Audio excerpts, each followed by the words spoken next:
안녕하세요. 이혼을 하고 하루하루 열심히 잘 살아내고 있는 40대입니다. 이토록 늘 열심히 살려고 노력하는 건 다 이유가 있는데요. 그건 바로 나태함의 끝이었던 남편과 시댁 것들을 보고 깨달은 것이 너무나도 많았기 때문이네요. 나태 지옥에 빠져 자신의 삶을 지옥 구렁텅이까지 밀고 들어간 그 멍청한 인간들의 이야기를 이제 시작해 보려고 합니다.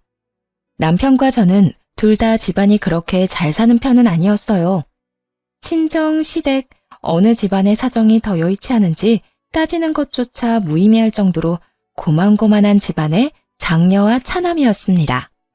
그렇게 힘들다 보니 양갓집에서도 그렇고 저희도 그렇고 서로에게 도움을 기대하기는커녕 그저 손만 벌리지 않고 살면 다행이라 생각할 정도였습니다. 사는 것이 그렇게 여의찮은 와중에도 시모는 시집살이를 모질게 시키곤 했는데요. 본인이 호되게 당해서 시집살이라면 치가 떨린다고 했던 사람이었는데도 그걸 저에게 똑같이 하고 있더라고요. 시집살이란 게 그렇잖아요.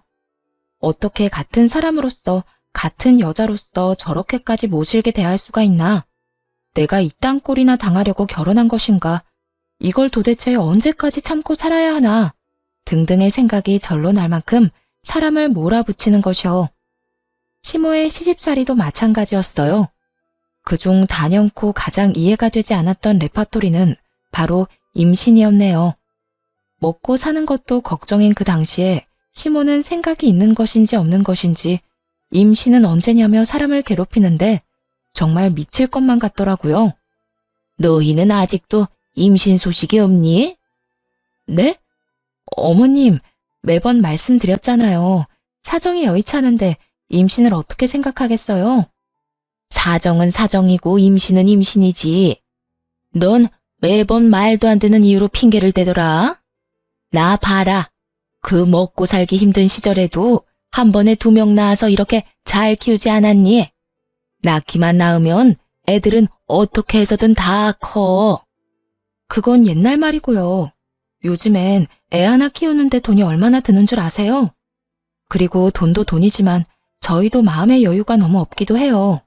이런 상황에 꾸역꾸역 임신하고 출산하면 저희나 그 태어날 애나 행복할까요? 저희는 돈도 돈이지만 마음의 여유가 좀 더 있을 때 아기 갖고 싶어요. 그러니까 당분간 임신 이야기는 꺼내지 말아주세요. 준비는 무슨 준비야? 낳기만 낳으면 다 알아서 큰다니까. 그리고 네가 뭔데 나한테 말하라 말라 명령질이야? 넌 그냥 내가 하라면 하라는 대로 하면 되지. 하여튼 난 너 볼 때마다 다시 상기시켜줄 테니 각오하고 있어. 내가 방금 네 말이 괘씸해서라도 임신할 때까지 닥달해버릴 것이야. 네, 시모는 어려운 형편에도 쌍둥이를 키워냈다는 것에 자부심이 있는 사람이었죠. 하도 들어서 귀에 딱지가 않칠 지경이었네요. 게다가 제 말은 들은 척도 하지 않고 같은 말만 반복하기 십상이었고요. 같은 사람인데 저렇게까지 말이 통하지 않고 막무가내로 나오면 정말이지 대화 따위는 하고 싶지 않아지는 거 아세요? 싸움을 하려고 해도 대화가 돼야 싸움을 하죠.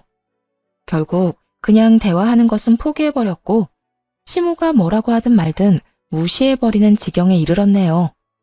처음엔 본인의 말을 무시한다고 화를 내던 시모도 일관적으로 계속 무시해버리니 어느 순간부턴 포기했나 보더라고요. 그렇게 나름대로 제 살 길을 찾아가고 있는데 이번엔 남편이 문제를 일으키더군요. 남편은 작은 중소기업에 다니고 있었는데 어느 날은 퇴근 시간에 신우와 함께 집으로 들어왔어요. 그리고 대뜸 한다는 말이 회사를 그만뒀다고 하더군요. 나 회사 그만뒀어.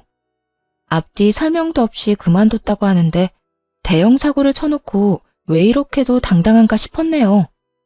당시 제가 다니던 회사도 문을 닫게 되어 여기저기 면접을 보고 다니던 시기라 더욱 막막하더라고요. 뭐?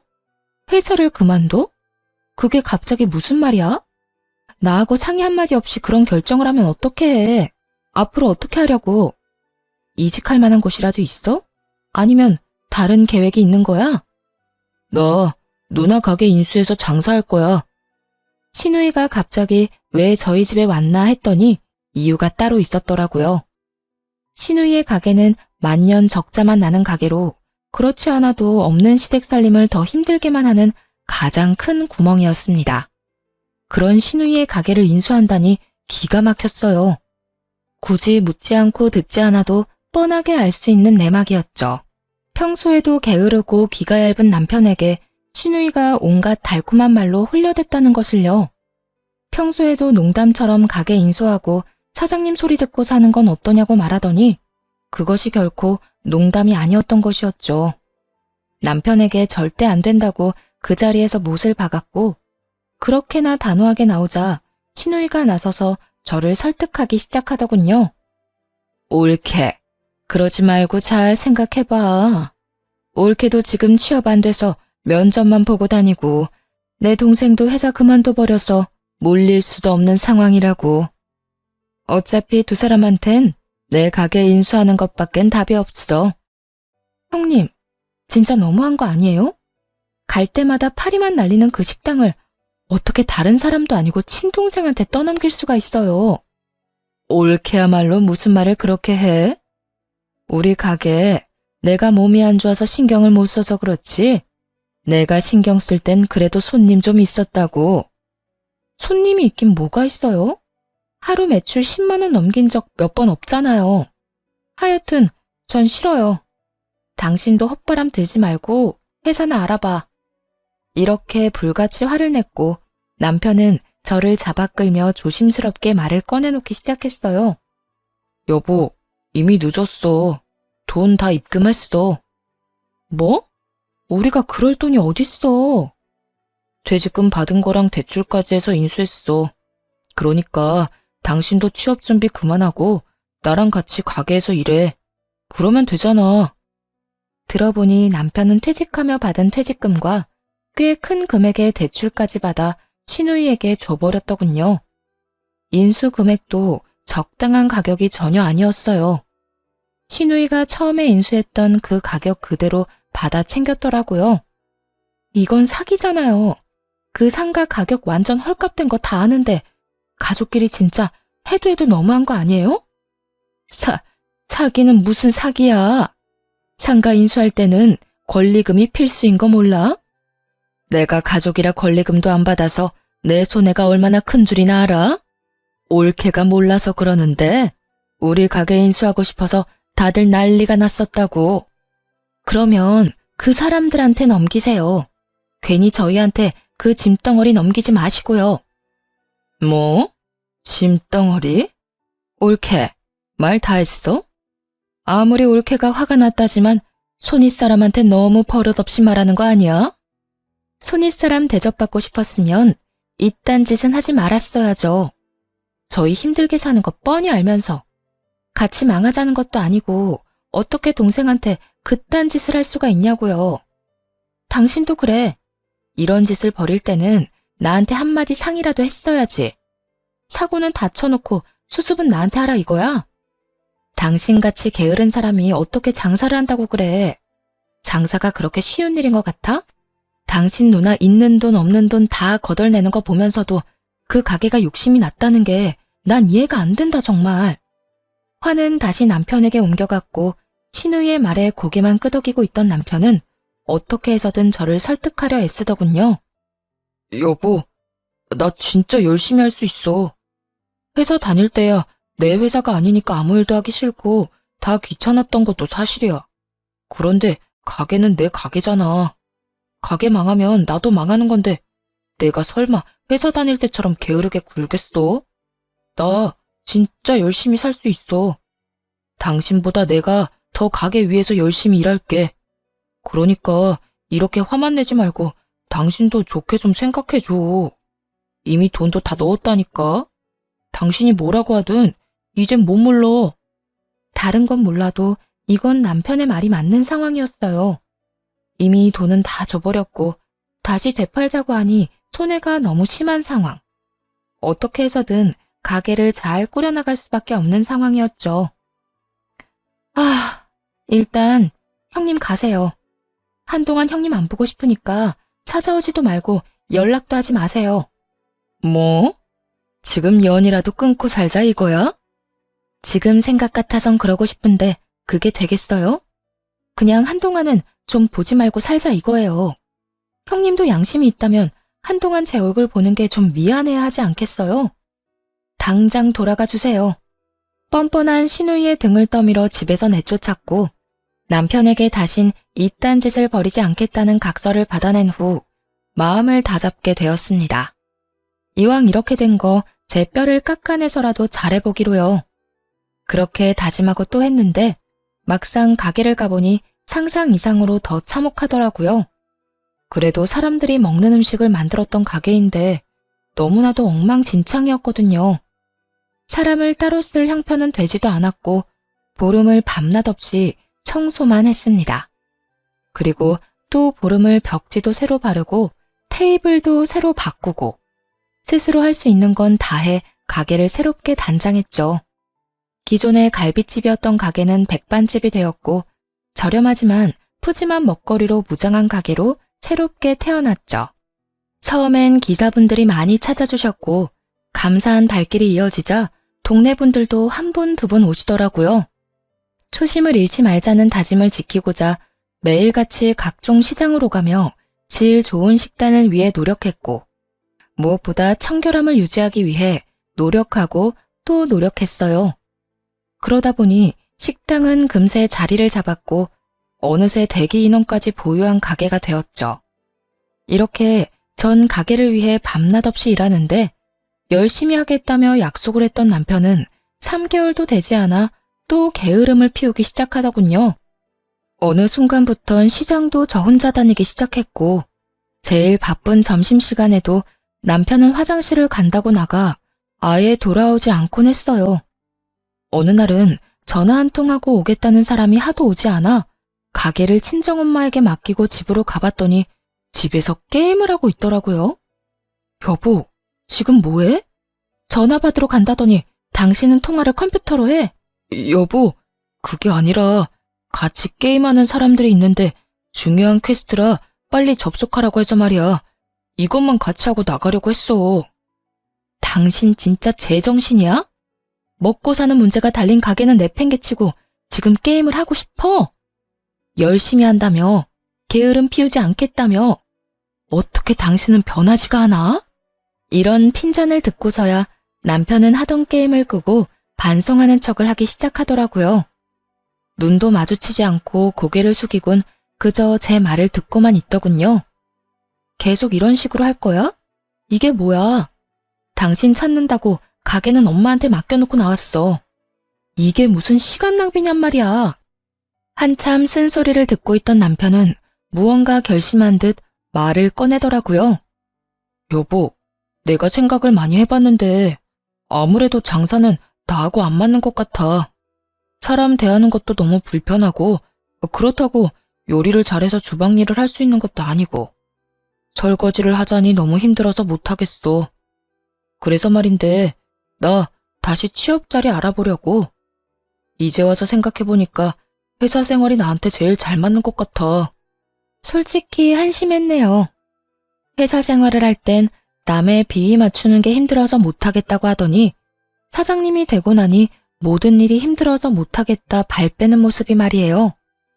원래도 책임감도 없고 게으른 걸 알았지만 이 정도로 상태가 심각하단 걸 알게 된 순간이기도 했습니다. 그나마 다행인 것은 집에서 마냥 놀겠다고 하지 않는 것 정도였어요. 언제가 될진 모르겠지만 취업에 대한 의지가 그 순간이나마 있다는 게 굳이 꼽으라면 다행이었죠.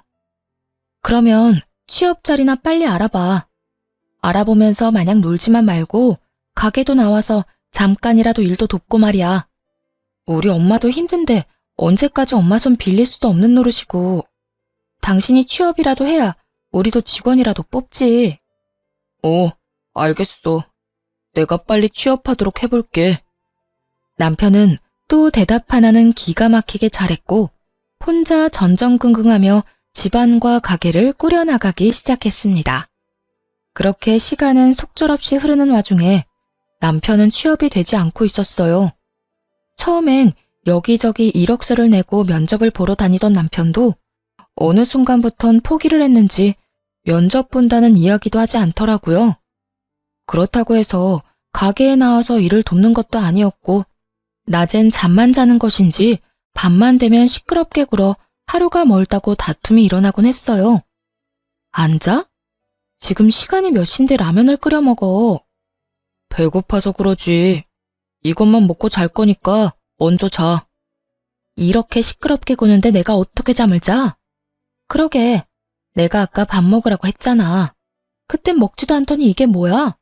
그렇지 않아도 피곤해 죽겠는데. 그만 좀 해라. 내가 진수성찬을 차려 먹는 것도 아니고 고작 라면 하나도 내 마음대로 못 끓여 먹냐?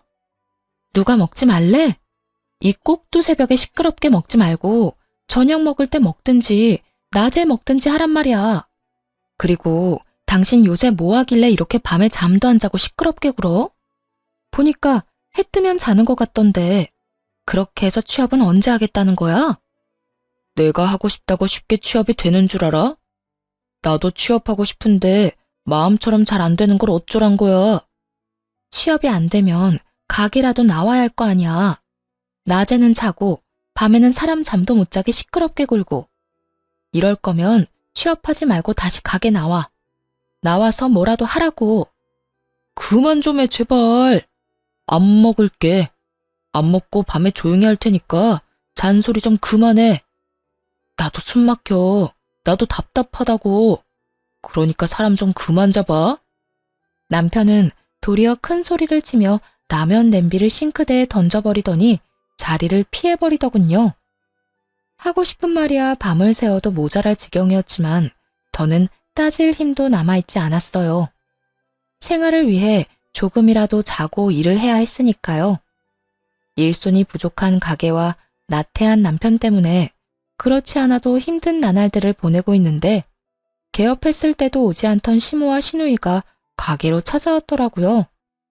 파리만 날리던 전과는 달리 손님으로 꽉 찬 가게 안을 둘러보는 두 사람에게서 군침 흘리는 소리가 제가 일하던 주방까지도 다 들려오더라고요. 그런 두 사람을 신경도 쓰지 않고 손님 맞이에 정신이 없었고 바쁜 시간이 지나가고 두 사람을 찾으니 언제 돌아간 것인지 보이지 않더라고요. 늦은 밤 가게를 정리하고 집으로 돌아가니 시모와 시누이 그리고 남편놈까지 둘러앉아 작당 모의를 하고 있더군요.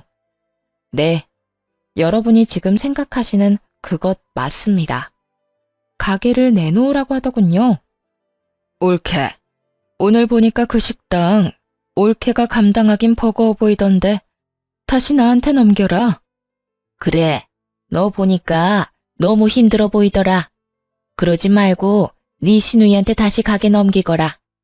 어차피 그 가게 네 시누이 가게였지 않니? 당신 계속 힘들다고 했잖아. 엄마랑 누나가 지금 가게 넘기면 권리금 1,000만 원도 챙겨준대. 완전 이득이잖아. 이참에 당신도 가게 넘겨버려. 인간들이 어떻게 이렇게까지 양심이 없을 수가 있는지 어이가 없어 욕도 나오지 않았어요. 하긴 남편놈도 저 지경인데 누구한테 뭘 바라겠어요? 제 가게는 제가 지켜야죠. 웬일로 가게까지 왔나 했더니 이런 말이나 하려고 온 거였어요? 그냥 우리는 올케 얼굴도 볼 겸해서 갔는데 올케가 너무 힘들어 보이기도 하고 바쁜 것 같아서 그냥 들어왔지. 그래도 오랜만에 보러 온 건데 그냥 가기도 그래서 여기서 기다리고 있었고 말이야. 그렇게 힘들어 보이면 테이블이나 한번 닦아주고 가기라도 하지 그랬어요. 그리고 저요, 아무리 힘들어도 이제 와서 가게 넘길 생각 전혀 없어요. 그러니까 남의 가게에 괜한 군침 흘리지 마세요. 개판 5분 전인 가게 넘길 때는 언제고 이제 와서 1,000만 원 더 줄 테니 다시 내놔라. 그러면 제가 넙죽 넘길 줄 알았나 본데 꿈도 꾸지 마시라고요. 시누이는 일단 제 길을 꺾어놓고 시작해야겠다 싶었는지 급하게 제 말투를 트집 잡으며 친정까지 들먹이기 시작하더군요. 올케, 저번부터 말이 너무 심한 거 아니야? 나한텐 그렇다 쳐도 우리 엄마도 있는데 이딴 식으로 말하는 건 아니지. 올케는 친정에서 가정교육도 안 받고 시집 왔어? 아니면 올케네 친정에선 어른한테 그딴 식으로 말해 라고 가르쳤어? 그러는 형님은 가정교육 잘 받은 사람처럼 보이는 줄 아세요? 형님은 지금 가정교육은커녕 의무교육도 받지 못한 사람처럼 굴고 있다는 거나 아세요? 신우이는 이 말에 얼굴을 붉히며 물러났고 이번엔 시모가 언성을 높이며 화를 내더군요. 너 지금 나 들으라고 하는 말이니? 이게 요즘 별말 안 했더니 시댁 무서운 줄 모르고 날뛰는구나. 나 때는 시댁에서 하라고 하면 군소리 하지 않고 다 했어. 그러니까 너도 우리 집 가풍에 따라서 내가 하라는 대로 하면 되는 거야. 돈 1,000만 원 더 얹어준다고 할 때 그 가게 내놓거라. 가풍이요? 남들이 들으면 재벌집 며느리라도 되는 줄 알겠네요. 그리고 어머님 때에는 어떻게 했는지 모르겠지만 전 이제 그렇게 살 생각 없어요. 살면서 도움 한 번 준 적도 없으면서 골칫거리일 땐 버리고 도움이 될 것 같으니까 이제 다시 내놓으라는 그딴 가풍 이어나가고 싶지도 않고요. 그러니까 그렇지 않아도 피곤한 사람한테 헛소리 그만하고 돌아가 주세요. 너 지금 헛소리라고 했어? 이게 진짜 버릇없이 너 정말 나한테 호되게 혼나봐야 정신을 차릴 거야? 어머님, 저 이때까지 어머님 무서워서 참았던 거 아니에요. 대화가 안 통하니 그냥 대꾸를 안 한 것뿐이라고요. 시간 낭비하기 싫으니까요. 그런데 어머님이 계속 이런 식으로 저 괴롭히잖아요? 그러면 저도 가만히 있지 않을 거예요. 저 역시 어머님 괴롭히고 무슨 수를 쓰든 못 살게 굴 거라고요. 아들, 이 물건 좀 봐라. 이것이 이제 돈 좀 번다고 날 협박까지 한다. 내가 이러고 살아야 하니?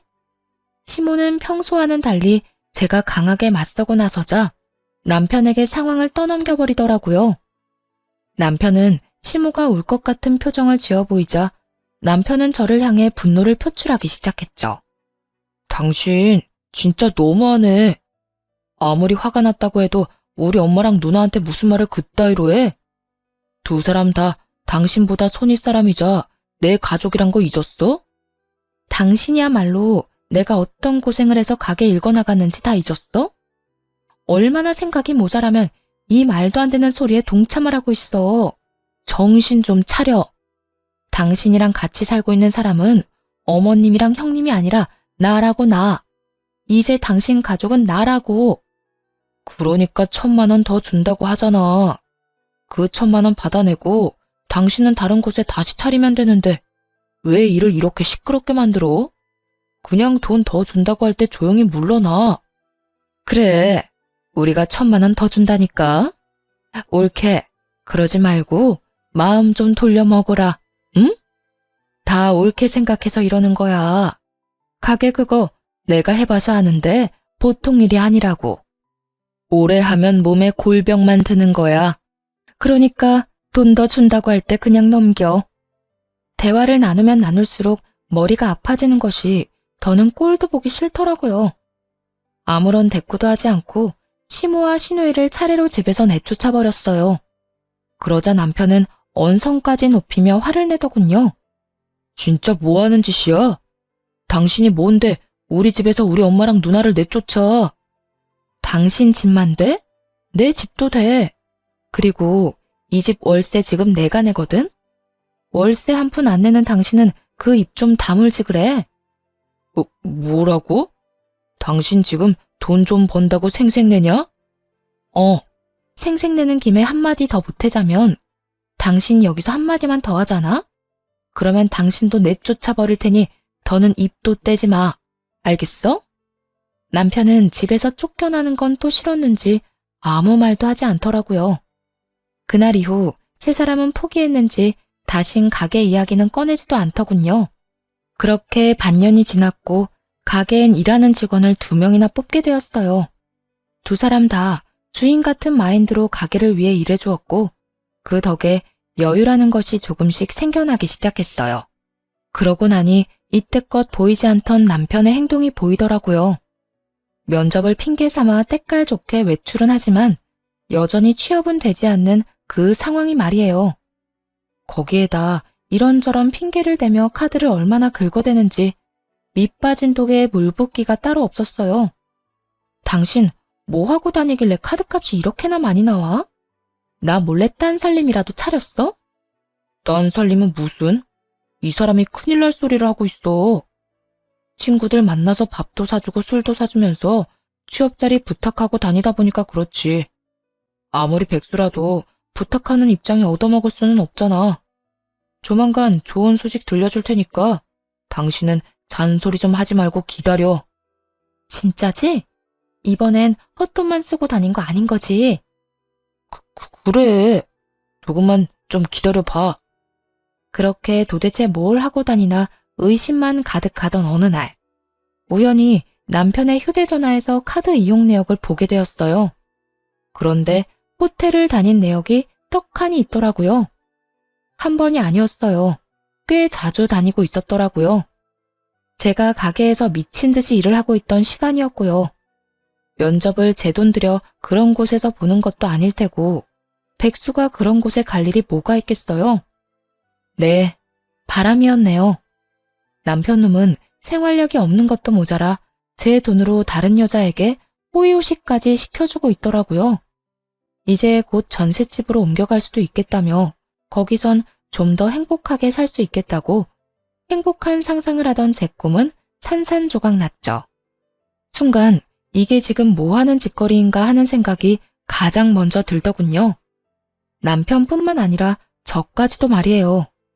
이딴 인간도 남편이라고 안 버리고 꾸역꾸역 데리고 살아줬더니 결국 이런 꼴까지 보게 되었다고 생각하니 저한테도 화가 나더라고요. 이혼은 물론이었고 복수를 해야만 했습니다. 그렇지 않고서야 제 지난 인생이 너무나도 불쌍해 참을 수 없을 것만 같았으니까요. 우선 시모와 시누이를 문을 닫은 가게로 불렀어요.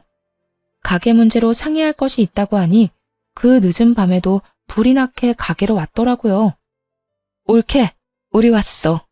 가게 일로 상의할 게 있다니 그게 도대체 뭐야? 그래, 무슨 일이길래 이 야밤에 노인네를 오라가라 한 건지 드러나 보자. 별거 아니면 아주 홍구녕 날 줄 알아? 시모의 날선 말들에 그나마 눈치가 빠른 시누이는 다급하게 시모에게 눈치를 주더라고요. 괜히 기분 상하게 해서 될 일에 재빠뜨리지 말란 뜻이었죠. 시모도 그런 시누이의 신호를 알아차렸는지 입을 꾹 닫은 채 저를 보기 시작했어요. 그런 두 사람을 보며 최대한 아쉽다는 말투로 이렇게 말했어요. 가게요. 형님한테 넘길게요. 직원까지 구해서 어떻게 해서든 꾸려나가 보려고 했는데 아무래도 무리라서요. 몸도 힘들기도 하고 마음도 좀 지친 상태예요. 이 말을 들은 시모와 시누이는 한박 웃음을 지어 보이더라고요. 특히 시누이가 얼마나 기뻐하는지 금방이라도 자리에서 일어나 방방 뛸 태세였죠. 정말? 그래 옳게. 생각 잘했어. 내가 말했잖아. 장사 이게 은근히 힘들다니까. 오래 하면 몸 축나는 건 물론이고 말이야. 그러게, 그때 나한테 넘겼으면 좀 좋았어. 그럼 몸고생, 마음고생도 덜했지. 그런데 조건이 있어요. 1,000만 원 아니고 3,000만 원 주세요. 여기 오픈하고 이때까지 하루도 빠지지 않고 작성한 매출 내역이에요. 보면 알겠지만 저희 매출 꾸준히 상승 중이고 3,000만 원이 지금은 커 보이겠지만 계산해보면 전혀 그렇지도 않다는 거 금방 알 수 있을 거예요. 1,000만 원이 아니라 3,000만 원을 요구하자 시모와 시누이는 쉽게 대답하지 못하고 서로 눈치만 살피더라고요. 이대로 두면 일을 그르치겠다 싶어서 두 사람을 다그쳤네요. 싫으세요?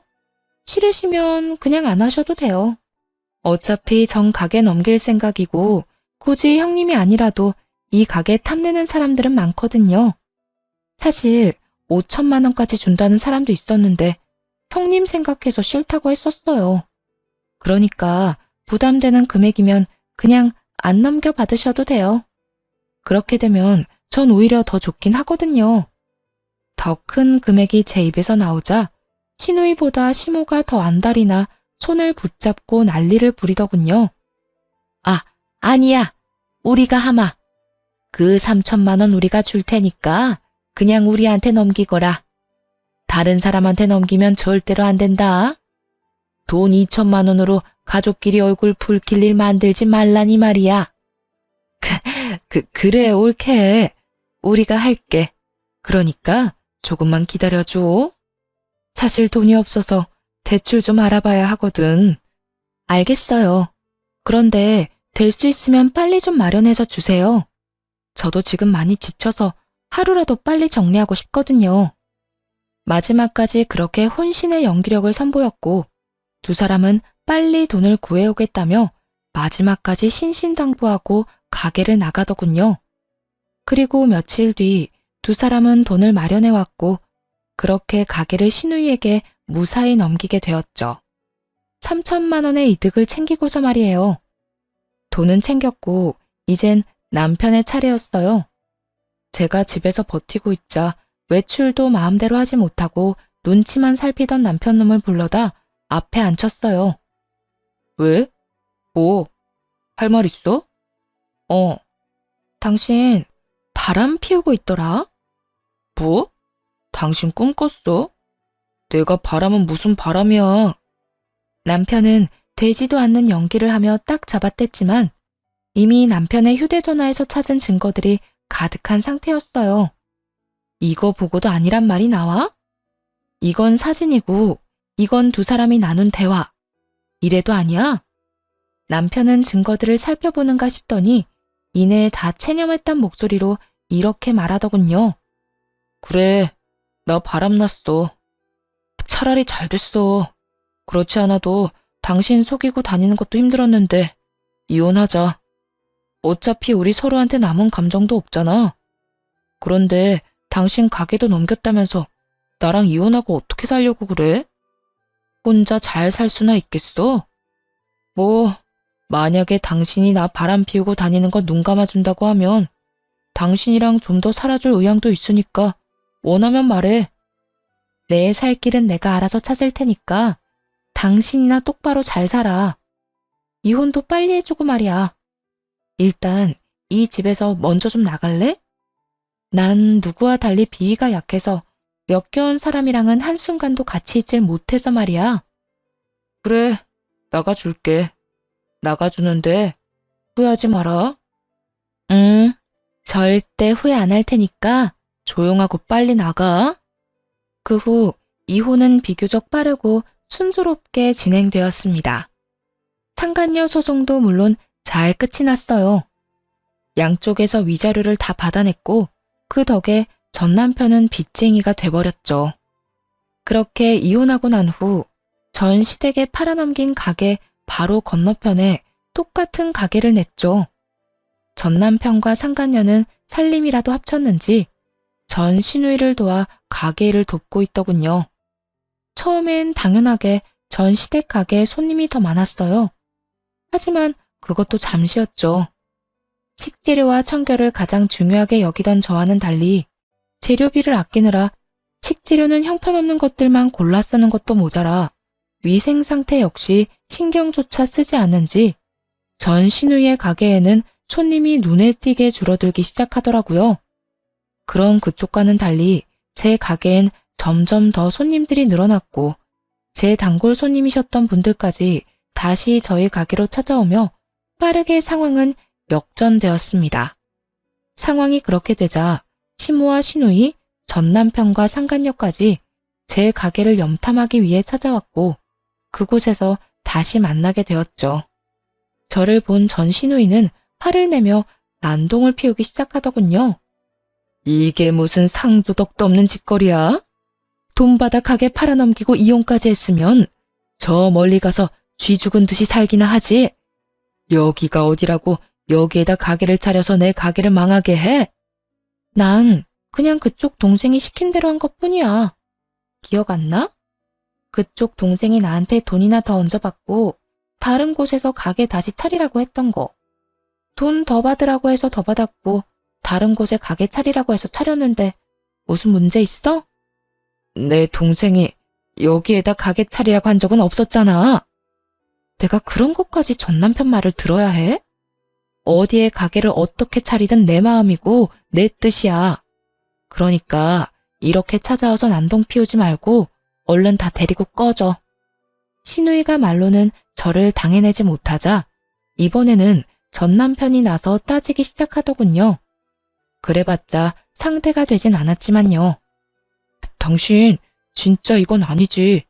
당신 때문에 우리 가게에 파리 날리는 거 안 보여? 그 가게에 파리가 날리는 건 청소를 엉망진창으로 해서 그런 거야. 제발 청소 좀 해라. 그래도 음식 파는 가게 꼴이 그게 뭐니? 여기서 봐도 먼지 굴러가는 게 다 보이려고 해. 그런 말이 아니잖아.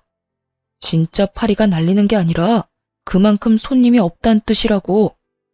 여기서 우리 일 망하게 하지 말고 다른 데 가서 다시 열어. 당신은 다른 곳 가서도 얼마든지 잘해낼 수 있잖아. 야, 말은 똑바로 해라. 너희가 음식만 제대로 하면 식당에 손님이 뚝 끊기기야 하겠니? 아무리 내가 자리를 잘 잡아놓으면 뭐래? 재료값 아끼겠다고 음식물 쓰레기로 음식을 만들어내니 그 모양 그 꼴로 망하는 거야. 네가 봤어? 우리가 재료값 아낀다고 그딴 걸로 요리하는 거 네가 봤냐고. 꼭 봐야 알겠니? 그동안 너랑 네 집안 것들이 한 짓거리만 봐도 뻔하거든? 그러니까 여기 와서 추저분하게 염탐질이나 하지 말고 시장이나 가서 재료 연구나 좀 해. 그래, 너 잘났다. 당신은 꼭 이런 식이야. 뭐든 다 아는 척 사람 아래 두고 깔보는 거 말이야. 내가 왜 당신 버린 줄 알아? 당신이 이 모양 이 꼴이니까 버리고 딴 여자랑 사는 거라고. 너는 네가 날 버렸다고 생각하니? 감히? 넌 누굴 버릴 능력 자체가 안 되는 놈이야. 네 몸 하나도 감당 못하는데 누굴 버릴 주제나 되겠니? 이게 진짜 곱게 말로 했더니 남자 무서운 줄 모르네. 내가 세상 다른 사람들은 다 무서워도 너는 겁 안 나. 나 지금 경찰에 신고하려고 하는데 가게 말아먹은 것도 모자라 인생도 말아먹고 싶으면 계속 있어.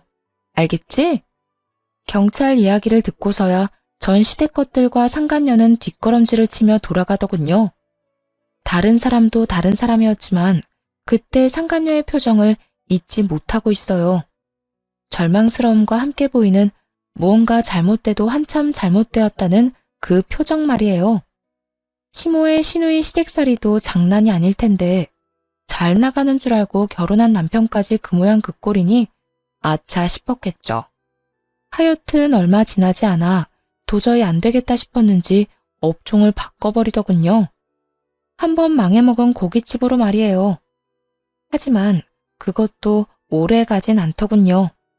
불과 일주일도 되지 않아 점심시간조차 손님 한 테이블 없는 망해가는 가게가 되었으니까요. 사람이 먹는 음식을 팔겠다는 사람이 가장 중요한 것도 지키지 않으면서 무슨 장사를 하겠다는 건지 이해는 되지 않았지만 더는 제가 상관할 문제가 아니었죠. 그저 그 상황이 통쾌할 뿐이었어요. 제가 알기론 전 시누이는 가게 판 돈도 꽤 까먹은 뒤였고 권리금의 인수금액을 마련한다고 유일한 재산이었던 전 시댁까지 처분한 걸로 들었어요.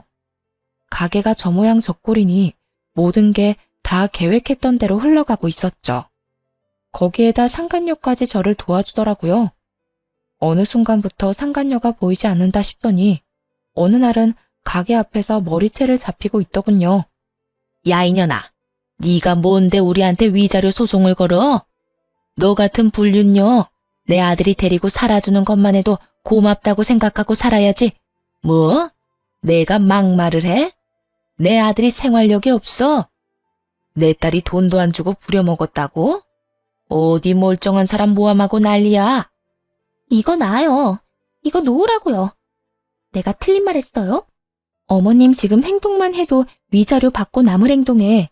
저 인간은 생활력이라고는 쥐뿔도 없어서 비좁아 터진 시댁에 얹혀 살고 형님은 날이면 날마다 사람 부려먹으면서 돈 한 번 준 적 없잖아요. 내가 이러려고 불륜녀 소리 듣고 위자료까지 날려가면서 이 결혼을 한 줄 알아요? 그러게, 누가 가정 있는 남자 만나라고 했어? 네가 좋아서 내 아들 만났잖아. 위자료? 그 위자료는 내가 니년한테 받고 싶은 심정이야. 네가 내 아들 꼬시지만 않았어도 내 아들이 능력 좋은 내 며느리랑 이혼할 일 따윈 없었다고. 내가 먼저 꼬신 적도 없거든요. 저 인간이 먼저 비싼 물건 사주면서 나 꼬신 거라고요. 정말 난리도 그런 난리도 또 없더라고요. 전 신고의식이 투철한 시민답게 경찰에 신고를 해주었고, 전 시모는 끝까지 자신은 잘못한 것이 하나도 없다고 악다구니를 쓰며 끌려가더군요. 이렇게 통쾌한 복수가 될 거라곤 생각 못했는데 10년 묵은 채증이 다 내려가는 기분이었어요. 그 후 며칠 가게 문도 열지 않고 조용하다 싶었는데 다시 작당 모의를 했는지 세 사람이 가게로 찾아왔더라고요. 또 무슨 일인가 싶어 시선을 주니 세 사람은 누가 먼저라고 할 것도 없이 무릎을 꿇고 빌기 시작했어요. 여보, 진짜 잘못했어. 당신만한 사람이 없는데 내가 정말 미쳤었나 봐. 뭐? 여보? 쳤니? 이제 와서 왜 이래? 뭐 잘못 먹기라도 했어? 그리고 네 마누라는 어쩌고 나한테 와서 이래? 옳게. 그렇게 날카롭게 굴지 말고 내 동생 사과 좀 받아주라. 응? 그 여자는 이제 이혼할 거고 여러 일 겪으면서 내 동생 반성 많이 했어.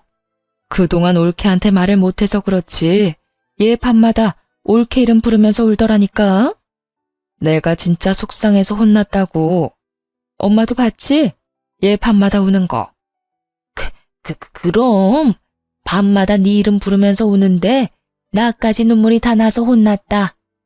그러니까 아가, 화는 이 정도로만 내고 이만 용서해 주거라. 이 정도 했으면 할 만큼 하지 않았니?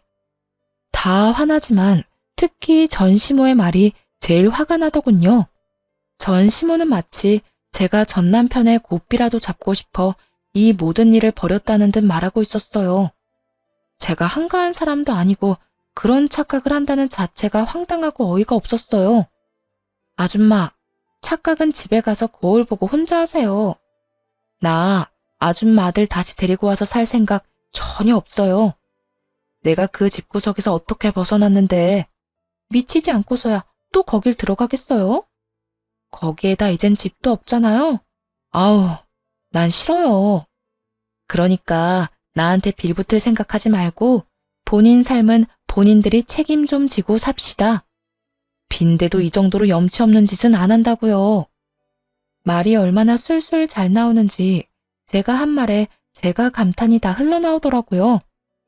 세 사람도 이 말에 약이 바싹 오르긴 올랐는지 얼굴부터 목까지 빨개져 씩씩거리기 시작했어요. 옳게, 우리 빈대 아니거든. 우린 단지 옳게 혼자 살면 힘들 것 같으니까 옳게 생각해서 온 거라고. 내 생각은 나 혼자 해도 충분하니까 나한테 신경 끄고 불쌍한 네 인생이나 신경 써. 남은 인생에 빛 한 점 보이지 않는 인간들이 남 걱정을 왜 하는 거야? 너 진짜 말 다 했어? 내가 너 가만 안 둘 거야. 전 시누이는 저에게 달려오며 손을 뻗었고 전 가뿐하게 그 더러운 몸을 피해버렸죠. 그 덕에 전 시누이는 심하게 고꾸라졌고 남의 가게 안에서 아프다며 시끄럽게 울기 시작했어요. 전 시모는 울고불고 난동을 피우는 딸을 달래느라 바빴고 전 남편은 저를 쏘아보기 시작하더군요. 당신 진짜 해도 해도 너무한다. 당신이랑 싸우겠다고 찾아온 것도 아니고 화해하자고 사과하려고 온 사람한테 이렇게까지 해야 해? 좋은 게 좋은 거라고 적당히 좀 하고 받아주면 다들 좋은 일이잖아. 따져보자면 네가 가해자고 내가 피해자인데 피해자인 내가 용서해주는 것도 가해자 말에 따라줘야 해? 난 네가 용서가 안 되는데 왜 네 마음대로 하라 말아야? 용서를 할지 안 할지는 내가 정해, 네가 아니라. 내가 죽을 죄라도 지었어? 그런 것도 아니잖아. 난 그저 잠깐 한눈 좀 판 것뿐이라고. 그런 사소한 잘못 좀 했다고 당신이 이렇게까지 나오는 거 나 이해 안 돼. 난 이제 와서 이러는 너희가 더 이해가 안 돼. 우리가 이혼한 지가 언젠데 찾아와서 용서를 구하는 거야? 내가 진짜 마지막으로 말할 테니까 잘 들어. 우리는 이혼했고 당신이랑 당신 가족들이 물구나무를 서고 빌어도 용서할 생각 없어. 그러니까 제발 좀 나한테 찾아오지 말고 너희끼리 잘 살아. 괜히 잘 살고 있는 사람 좀 괴롭히지 말고 말이야. 그래, 얼마만큼 잘 먹고 잘 사나 두고 보자. 내가 어떻게 해서든 우리 식당 일으켜 세워서 이 가게 다 망하게 만들어줄 거라고. 마음대로 다 하고 제발 좀 가. 당신이랑 당신 식구 때문에 장사도 못하고 있는 거 안 보여? 고함을 지르며 세 사람을 쫓아내려고 했고 전 신우에 이어 전 시모까지 그 자리에 주저앉아 대성통곡을 하기 시작하더군요. 장사를 방해하려고 하는 고의적인 마음이 눈에 훤히 보이더라고요. 아이고, 아이고, 아무리 이혼을 했다고 해도 이러는 법은 없다. 내 아들이 죽을 죄를 지은 것도 아니고 사과하러 온 사람들을 이런 식으로 대접하는 건 아니지. 그쪽들은 어떻게 생각할지 몰라도 저한테는 외도가 아주 큰 죄예요. 제가 이 사람이랑 결혼하고 어떻게 살아왔는데 어떻게 그런 저를 배신하고 그딴 짓을 해요? 그래놓고 이제 와서 뭐? 다시 잘 살아보라고요? 다들 양심이 있어요, 없어요? 아, 이쯤 하면 사람 충분히 괴롭혔으니 나가세요. 당장 나가라고. 난 못 간다. 절대 못 나가. 끝까지 사람 질리게 만드는 재주가 있는 전시댁 식구들은 결국은 또 경찰에 신고를 하게 만들고야 말더군요. 세 사람은 경찰관 분들에 의해 쫓겨나게 되었고 다시 찾아와 괴롭히는 일은 없었습니다.